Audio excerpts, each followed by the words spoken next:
സന്ദീപ് ആര്യ നമ്മോടൊപ്പം ചേരുകയാണ്. സന്ദീപ്, ഇന്നിപ്പോൾ വളരെ ഗൗരവത്തോടുകൂടി നമ്മൾ അപലപിക്കേണ്ട ഒരു വിഷയമായി ഇന്നലത്തെ സംഭവം, പാലക്കാട് സംഭവം മാറിയിട്ടുണ്ടോ? കാരണം ഇന്നിപ്പോൾ അതിൻ്റെ സവിശേഷമായ ഒരു സാഹചര്യം ഉരുത്തിരിയുന്നത്, ഇന്ന് ക്രൈസ്തവ ഭവനങ്ങളിലേക്ക് കേക്കുമായി ആശംസാ കാർഡുമായി BJPയുടെ സംസ്ഥാന നേതൃത്വം പോവുകയാണ്. അപ്പോൾ ഒരു വശത്ത് ഇങ്ങനെ ക്രൈസ്തവ സഭയെയും അവിടുത്തെ ക്രൈസ്തവ വിശ്വാസികളെയും ചേർത്ത് വയ്ക്കുന്നു, മറുവശത്ത് പിന്നിലൂടെ ഇങ്ങനെ വിഷലിപ്തമായ സാഹചര്യം ഒരുക്കുന്നുണ്ടെങ്കിൽ കപടമായിരുന്നോ ഇവരുടെ സ്നേഹം?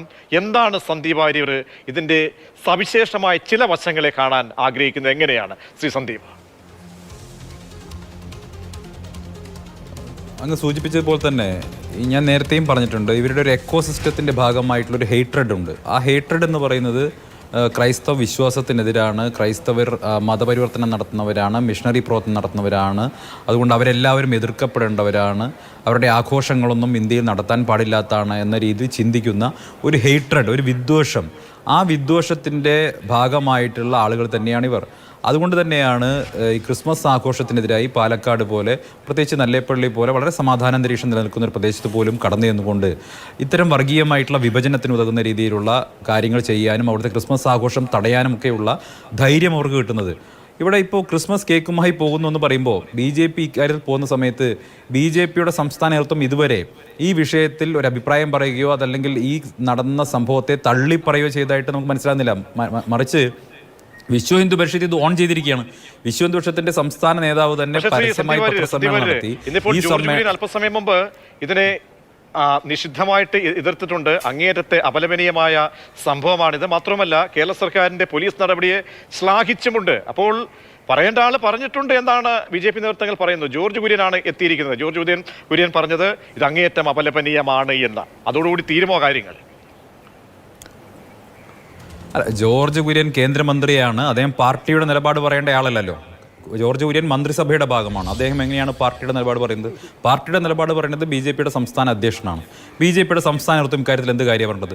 ഒരു ഗവൺമെൻറ്റിൻ്റെ ഭാഗം എന്നുള്ള നിലയ്ക്ക് ഒരു മന്ത്രിക്ക് പറയാൻ കഴിയുന്ന കാര്യങ്ങൾ ജോർജ് കുര്യൻ പറഞ്ഞിട്ടുണ്ടായിരിക്കാം. പക്ഷേ ആ പാർട്ടിയുടെ ഐഡിയോളജി അല്ലെങ്കിൽ പാർട്ടിയുടെ ആന്തരികമായിട്ടുള്ള വിദ്വേഷം, ക്രൈസ്തവർക്കെതിരായിട്ടുള്ള വിദ്വേഷം, അത് ആ ഐഡിയോളജിയുടെ വിദ്വേഷം, അതാണ് ഇവിടെ പുറത്തു വന്നുള്ളത്. ആ വിശ്വ ഹിന്ദു പരിഷത്ത് എന്ന് പറയുന്ന സംഘടനയുടെ സംസ്ഥാന നേതൃത്വത്തിലുള്ള ശ്രീ രാജശേഖരൻ തന്നെ വന്നിട്ട് ഈ വിഷയങ്ങളിൽ അവരുടെ പ്രവർത്തകർ ചെയ്തതിനെ ന്യായീകരിച്ചുകൊണ്ടാണല്ലോ പത്രസമ്മേളനം നടത്തിയത്. അതിന്റെ ബൈറ്റ് നിങ്ങളുടെ കൈവശം ഉണ്ടായിരിക്കുമല്ലോ. വിശ്വ ഹിന്ദു പരിഷത്ത് ഒരു സംഘപരിവാർ സംഘടനയാണല്ലോ. അപ്പൊ വിശ്വ ഹിന്ദു പരിഷത്ത് ഇത് ഓൺ ചെയ്യുന്നു. അതേ സമയത്ത് BJP ഇതിനെ തള്ളിക്കളഞ്ഞിട്ടുമില്ല. മറ്റൊന്ന്, ഈ വിഷയത്തിൽ ഉൾപ്പെട്ടിട്ടുള്ള 3-ൽ 2 പേർ, അനിൽകുമാർ നേരത്തെ ചിറ്റൂർ നിയോജക മണ്ഡലത്തിന്റെ BJPയുടെ ജനറൽ സെക്രട്ടറി ആയിരുന്നു. രണ്ടാമത്തെയാൾ അവിടുത്തെ OBC മോർച്ചയുടെ പഞ്ചായത്ത് കമ്മിറ്റി പ്രസിഡന്റ് ആയിരുന്നു. മാത്രമല്ല ഈ 2 പേരും, 3-ൽ 2 പേരും, മൂന്നാമത്തെ ആളില്ല, 3-ൽ 2 പേരും പാലക്കാട് ഉപതെരഞ്ഞെടുപ്പിൽ സജീവമായി BJPക്ക് വേണ്ടി പ്രവർത്തനം നടത്തിയിട്ടുള്ള ആളുകളാണ്. അവിടെ വിവിധ സമുദായ സംഘടനകളെ നേതാക്കന്മാരെ കാണാനും അവരുമായി സംസാരിക്കാനും ചുമതലയിലുണ്ടായിരുന്ന ആളുകളാണ്. നിങ്ങൾക്ക് ഈ സംഘപരിവാർ ഹാൻഡിലുകളൊക്കെ പറഞ്ഞത് ഇത് RSS നേരിട്ടിറങ്ങി, പാലക്കാട് സംഘമിറങ്ങി, ഇനി വിജയം സംഘവിജയം എന്നൊക്കെ പറഞ്ഞല്ലോ. അങ്ങനെ ഇറങ്ങിയ ആളുകളിൽപ്പെട്ടവരാണിവർ. അവരാണ് പോയിട്ട് ക്രൈസ്തവർക്കെതിരായിട്ടുള്ള നിലപാട് സ്വീകരിച്ചിരിക്കുന്നത്, ക്രൈസ്തവ വിശ്വാസത്തിനെതിരെയുള്ള നിലപാട് സ്വീകരിച്ചിരിക്കുന്നത്. നോക്കൂ, ഇന്ത്യയുടെ ജനസംഖ്യയിൽ ആകെ 2.7% വരുന്ന ക്രൈസ്തവ വിഭാഗത്തിൻ്റെ ഒരു ആഘോഷം ലോകത്തെല്ലാവരും ആഘോഷിക്കുന്നതാണ്. അതിൽ ജാതി മത ഭേദമൊന്നുമില്ല. യേശു ക്രിസ്തുവിൻ്റെ ജന്മദിനം, ക്രിസ്തുമസ് എല്ലാവരും ആഘോഷിക്കുന്നു, സന്തോഷത്തോടെ ആഘോഷിക്കുന്നു. അവിടെ ക്രിസ്മസ് പാപ്പ സമ്മാനങ്ങളുമായി വരുന്നത് കാത്തിരിക്കുന്ന ഒരു ബാല്യം എല്ലാവർക്കും ഉള്ളതല്ലേ. അതിൻ്റെ ഒരു വളരെ രസകരമായിട്ടുള്ള അതിൻ്റെ ഒരു കഥയും പശ്ചാത്തലവും ഒക്കെ, അദ്ദേഹം വരുന്ന ആ മഞ്ഞ് മൂടിക്കിടക്കുന്ന പ്രദേശത്ത് നിന്ന് വരുന്ന ക്രിസ്മസ് പാപ്പയൊക്കെ കാത്തിരിക്കുന്ന ബാല്യം എല്ലാവർക്കും ഉള്ളതല്ലേ. അങ്ങനെയുള്ള ചെറിയ കുട്ടികൾ ക്രിസ്മസ് ആഘോഷിക്കുമ്പോൾ അതിൽ പോലും വിഷം കലർത്താൻ, വർഗീയ വിഷം കലർത്താൻ ഒരു മടിയുമില്ലാത്തവരാണ് BJPക്കാർ എന്നുള്ളത്, സംഘപരിവാറുകാർ എന്നുള്ളത് വളരെ വ്യക്തമായിരിക്കുകയാണ് നല്ലേപ്പള്ളിയിൽ.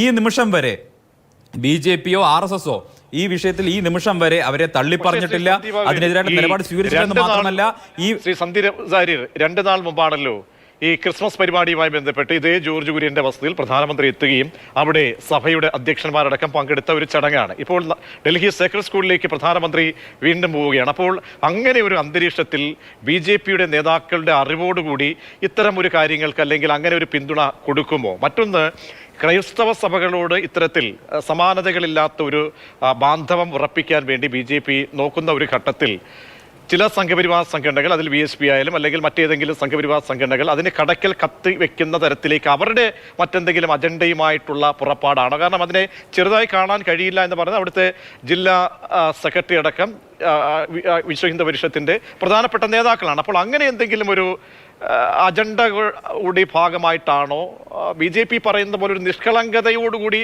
നമ്മളിതിനെ സമീപിക്കേണ്ട ഒരു സാഹചര്യമുണ്ടോ? ഒന്ന്, ജോർജ് കുര്യൻ മന്ത്രിയാണ്. മന്ത്രിക്ക് ഒരിക്കലും രാഷ്ട്രീയ പാർട്ടിയുടെ നിലപാട് പറയാൻ സാധിക്കില്ല. അദ്ദേഹത്തിന് മന്ത്രിസഭയുടെ നിലപാടേ പറയാൻ സാധിക്കുകയുള്ളൂ. അത് അദ്ദേഹം പറഞ്ഞിട്ടുണ്ടാകും. 2, ജോർജ് കുര്യൻ പാർട്ടിയിലിരിക്കുന്ന സമയത്ത് തന്നെയാണ് കാന്ധമാലിൽ പ്രശ്നം ഉണ്ടാകുന്നത്. അന്ന് അദ്ദേഹം എന്ത് നിലപാടാണ് സ്വീകരിച്ചിട്ടുള്ളത്? അതല്ലെങ്കിൽ മറ്റ് പല സ്ഥലങ്ങളിലും ക്രൈസ്തവർക്കെതിരായിട്ടുള്ള അതിക്രമങ്ങൾ നടന്നിട്ടുള്ളതൊക്കെ ജോർജ് കുര്യൻ BJPയുടെ ഭാഗമായിരിക്കുന്ന കാലഘട്ടത്തിലാണ്. അപ്പോൾ ജോർജ് കുര്യൻ എക്കാലത്തും BJPയുടെ ഒരു കേഡർ എന്നുള്ള നിലയ്ക്ക് പ്രവർത്തിച്ച ആളാണ്. അദ്ദേഹത്തിന് BJPയുടെ നിലപാടേ പറയാൻ സാധിക്കുകയുള്ളൂ. അതല്ലെങ്കിൽ BJPയുടെ മുഖം വൈറ്റ് വാഷ് ചെയ്യേണ്ട ചുമതലയുള്ള ആളാണ്. അതുകൊണ്ട് അദ്ദേഹം ആ രീതിയിൽ അഭിപ്രായം പറയും. പക്ഷേ ഇവിടെ യഥാർത്ഥ പ്രശ്നം എന്ന് പറയുന്നത് ക്രൈസ്തവ വിശ്വാസത്തിനെതിരായിട്ട് ദീർഘകാലമായിട്ട് ഇവർ തുടരുന്ന വിദ്വേഷപരമായിട്ടുള്ള സമീപനമാണ്. ആ സമീപനം പുറത്തു വന്നിരിക്കുന്നു. നിങ്ങൾക്ക് ഇപ്പം പുറമേക്ക് എത്രയൊക്കെ അഭിനയിച്ചാലും മുഖത്ത് എത്രമാത്രം വിനയം വാരിപ്പൊത്തിയാലും ഇടയ്ക്കിടയ്ക്ക് ഉള്ളിലുള്ള ഫ്രോഡുകൾ പുറത്തു വരുമെന്ന് അറബിക്കഥയിൽ പറയുന്ന ഒരു ഡയലോഗ് ഉണ്ടല്ലോ. അതുപോലെയാണ് BJPയുടെ കാര്യം. BJP എത്രയൊക്കെ പുറമേക്ക് മതേതരത്വം വാരിപ്പൊത്തിയാലും പുറമേക്ക് ക്രൈസ്തവ സ്നേഹം പ്രകടിപ്പിച്ചാലും അകത്ത് ആന്തരികമായിട്ടുള്ളത് ക്രൈസ്തവ വിശ്വാസത്തോടുള്ള ക്രൈസ്തവരോടുള്ള വിദ്വേഷമാണ് എന്നുള്ളത് വ്യക്തമായിട്ടുള്ള കാര്യമാണ്. നോക്കൂ, ഈ ക്രിസ്മസ് കേക്കുമായി പോയതിന് ശേഷവും BJPയുടെയും സംഘപരിവാറിൻ്റെയും പ്രസിദ്ധീകരണങ്ങളിൽ ക്രൈസ്തവ മിഷണറിമാർക്കെതിരായിട്ടുള്ള ലേഖനങ്ങൾ വന്നുകൊണ്ടിരിക്കുന്നുണ്ട്. BJPയുടെയും അല്ലെങ്കിൽ RSSൻ്റെയും ഒക്കെ ഔദ്യോഗിക പ്രസിദ്ധീകരണങ്ങളിലടക്കം ക്രൈസ്തവ വിശ്വാസത്തിൻ്റെ അല്ലെങ്കിൽ മിഷണറി പ്രവർത്തനത്തിനെതിരായിട്ടുള്ള നിരവധി ലേഖനങ്ങൾ അതിന് ശേഷവും വന്നിട്ടുണ്ട്. അപ്പോൾ ഒരു തരത്തിൽ പറഞ്ഞാൽ ക്രൈസ്തവ മിഷണറി പ്രവർത്തനം അല്ലെങ്കിൽ ക്രൈസ്തവ വിശ്വാസം, അവരുടെ വിശ്വാസത്തിൻ്റെ ഭാഗമായിട്ടുള്ള പ്രേക്ഷിത പ്രവർത്തനം, ഇതിനൊക്കെ എതിരായിട്ടുള്ള നിലപാടുകൾ സ്വീകരിക്കുകയും ജനസംഖ്യയിൽ കേവലം 2.7% വരുന്ന ഒരു ക്രൈസ്തവ വിഭാഗത്തെ ബുള്ളി ചെയ്യുകയും അവരെയും മറ്റ് ഇതര സമുദായങ്ങളെയും സഹോദര സമുദായങ്ങളെയും ഭിന്നിപ്പിക്കാൻ വേണ്ടി വർഗീയ വിദ്വേഷം പുറത്തേക്ക് പ്രകടിപ്പിക്കുന്ന രീതിയിൽ പ്രപ്പകണ്ഡ നടത്തുകയും ഒക്കെ ചെയ്യുന്നത് BJPയുടെ തെരഞ്ഞെടുപ്പ് ലക്ഷ്യം കണക്കാക്കിയാണ്. ഇവിടെ പ്രധാനപ്പെട്ട കാര്യം എന്ന് പറയുന്നത് ഇവരുടെ ഈ മുഖം മൂടി അഴിഞ്ഞു വീണിരിക്കുന്നു എന്നുള്ളതാണ്. ഇവരെ മുഖം മൂടി അഴിഞ്ഞു വീണിരിക്കുന്നു. ഇവർ ഒരു വശത്ത് കൂടി കേക്കുമായി പോകുന്നു. ഒരുപക്ഷെ ഇനിയിപ്പോൾ ബോൺ നഥാലെ നടക്കുമ്പോൾ തൃശ്ശൂർ റൗണ്ടിലൊക്കെ നമുക്ക് കാണാം പല BJPയുടെ മുഖങ്ങളും അതിലുണ്ടാകാം. പക്ഷേ ആത്യന്തികമായി ആ ബോൺ നഥാലെയും എതിർത്തിരുന്നവരാണ് BJPക്കാർ എന്നുള്ളതാണ് വസ്തുത. അതല്ലെങ്കിൽ ഇത്തരത്തിലുള്ള കാര്യങ്ങളിലൊക്കെ BJPയുടെ നിലപാട് എന്താണെന്നുള്ളത് വളരെ വ്യക്തമായിട്ട് അറിയാം. ഇതിൽ പിടിക്കപ്പെട്ടിട്ടുള്ള 2 പേർ BJPയുടെ ചുമതലയിൽ ഇരുന്ന സജീവ BJP പ്രവർത്തകരാണ്.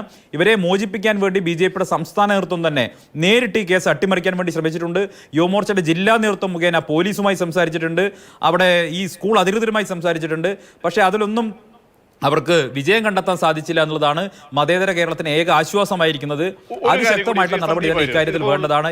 കേരളം അടുത്ത വർഷത്തേക്ക് അല്ലെങ്കിൽ അടുത്ത വർഷമോ അല്ലെങ്കിൽ മറ്റ് അതിന്റെ പിറ്റേ വർഷം ഒരു കാലാവധി എന്തായാലും നിശ്ചയിക്കപ്പെട്ടിട്ടുണ്ട്. മാർപ്പാപ്പ ഇന്ത്യയിലേക്ക് വരികയാണ്. കേരളത്തിലേക്കടക്കം മാർപ്പാപ്പയുടെ ഒരു വരവിന് വേണ്ടിയുള്ള നീക്കങ്ങളും പ്രതീക്ഷയോടുകൂടി തന്നെ ക്രൈസ്തവ സമൂഹം നിൽക്കുന്ന ഒരു സമയമാണ്. അപ്പോൾ എത്രത്തോളം ഗൗരവത്തോടുകൂടി ഈ വിഷയത്തെ കാണാം? ഇതൊരു ഒറ്റപ്പെട്ട സംഭവമായി ഇതിനെ കാണേണ്ടതാണോ? അതല്ല, ഈ പറയുന്നത് പോലെ തന്നെ ക്രൈസ്തവ സഭയുമായി ബന്ധപ്പെട്ട ആളുകൾ കാര്യമായ രീതിയിലൊരു പ്രതികരണം ഉണ്ടാകുമെന്ന് ചോദിച്ചു കഴിഞ്ഞാൽ അത് സംശയമാണ്. അപ്പോൾ സഭാ നേതൃത്വം ഈ വിഷയത്തെ കാമ്പുള്ള രീതിയിൽ തന്നെ അല്ലെങ്കിൽ ഇതിൻ്റെ അനുരണനങ്ങൾ ചെറുതല്ല എന്ന രീതിയിലാണോ സമീപിക്കേണ്ടത്? എന്താണ് ഈ വിഷയത്തിൽ ഇനി ഉയരേണ്ടത്? കാരണം ഇതിനോടകം തന്നെ ഉയർന്നു വന്നിട്ടുള്ള ഇന്നത്തെ പ്രതിഷേധങ്ങളൊക്കെ തന്നെ അത് രാഷ്ട്രീയ ലാഭത്തിന് വേണ്ടിയാണ് എന്ന രീതിയിലാണ് BJPയുടെ അനൗദ്യോഗികമായ പ്രതികരണങ്ങൾ അവരുമായി ബന്ധപ്പെടുമ്പോൾ അവർ പറയുന്നത്. അല്ല, BJP എന്തുകൊണ്ട് പ്രതികരിക്കുന്നില്ല? അതാണല്ലോ പ്രധാനപ്പെട്ട കാര്യം. കാരണം വിശ്വ ഹിന്ദു പരിഷത്ത് എന്ന് പറയുന്ന സംഘപരിവാർ സംഘടനയുടെ നിലവിലെ ചുമതലയിരിക്കുന്നവരും നേരത്തെ BJPയുടെ ചുമതലയിൽ ഉണ്ടായിരുന്നവരും BJPയുടെ പ്രധാനപ്പെട്ട ചുമതല ഉണ്ടായിരുന്നവരും ഈ തെരഞ്ഞെടുപ്പിൽ വരെ BJPക്ക് വേണ്ടി പ്രവർത്തിച്ചിട്ടുള്ളവരുമായ ആളുകൾ ക്രൈസ്തവർക്കെതിരെ നടന്ന അല്ലെങ്കിൽ ക്രിസ്മസിനെതിരായി നടന്ന ഒരു വിഷയത്തിൽ ജയിലിലായിട്ട് BJP അതിൽ പ്രതികരിക്കുന്നില്ലെങ്കിൽ അവർക്ക് അതിലുള്ള പങ്ക് വ്യക്തമാണല്ലോ. അവർക്കതിൽ പ്രതികരിക്കാൻ ബുദ്ധിമുട്ടുള്ളത് കൊണ്ടാണല്ലോ. ഇനി എന്ത് പ്രതികരിക്കണം? അവർ പ്രതികരിക്കുന്ന സമയത്ത് ഇതിനെ തള്ളിപ്പറയാൻ തയ്യാറാകണ്ടേ? അങ്ങനെ തള്ളിപ്പറയാൻ തയ്യാറാകുന്നതിന് പകരം വിശ്വ ഹിന്ദു പരിഷത്ത് അതിനെ ഓൺ ചെയ്തിരിക്കുകയാണ്. ഇനി എങ്ങനെ തള്ളിപ്പറയും? വിശ്വ ഹിന്ദു പരിഷത്ത് എന്ന് പറയുന്ന സംഘപരിവാർ സംഘടന പരസ്യമായി പത്രസമ്മേളനം നടത്തി ആ നടന്ന അക്രമത്തിൽ ഉൾപ്പെട്ടവരെ ന്യായീകരിച്ചിരിക്കുകയാണ്. അതിക്രമത്തെ ന്യായീകരിച്ചു കഴിഞ്ഞു. ഇനി എങ്ങനെ BJP അതിനെ തള്ളിപ്പറയും? ആത്മാർത്ഥതയുണ്ടെങ്കിൽ ഇന്ന് രാത്രിയിൽ അല്ലെങ്കിൽ ഇന്ന് വൈകുന്നേരം സഭകളുടെ അരമനകളിലേക്ക് കേക്കുമായും ആശംസാ കാർഡുമായി പോകുന്നതിന് മുൻപ് സംസ്ഥാന അധ്യക്ഷൻ ഇക്കാര്യത്തിൽ ഒരു വിശദീകരണം നൽകണം, അല്ലെങ്കിൽ നൽകാനുള്ള ഒരു ഔചിത്യം കാണിക്കണമല്ലേ? അല്ല, ഔചിത്യബോധമൊന്നും ഇല്ലാത്ത ആളുകൾ അവിടെ ഇരിക്കുന്നത്. അതുകൊണ്ട് ഞാൻ അവരോട് ആ കാര്യമൊന്നും പറയുന്നില്ല. മറിച്ച് ക്രൈസ്തവ വിശ്വാസികൾ, കേരളത്തിൽ BJPയുടെ പ്രചരണത്തിൽ കുടുങ്ങിപ്പോയിട്ടുള്ള ക്രൈസ്തവ വിശ്വാസികൾ തീർച്ചയായിട്ടും ഇത്തരം കാര്യങ്ങൾ കൂടി പരിഗണിക്കണം. BJPയുടെ ക്രൈസ്തവ സ്നേഹം എന്ന് പറയുന്നത് കാപട്യമാണ്, പച്ചക്കള്ളമാണ്. അവർക്ക് അത്തരത്തിൽ ഒരു ക്രൈസ്തവ സ്നേഹവും ഇല്ല. അവർ വോട്ടിന് വേണ്ടി മാത്രം കേരളത്തിൽ എങ്ങനെയെങ്കിലും ഇൻട്രോഡ്സ് ഉണ്ടാക്കാൻ പറ്റുമോ എന്നുള്ള പരിശ്രമത്തിൽ വ്യാജമായിട്ടുള്ള ക്രൈസ്തവ സ്നേഹം അഭിനയിക്കുകയാണെന്നുള്ളത് നല്ലേപ്പള്ളിയിലെ ഈ സംഭവത്തോടുകൂടി വ്യക്തമായിരിക്കുകയാണ്.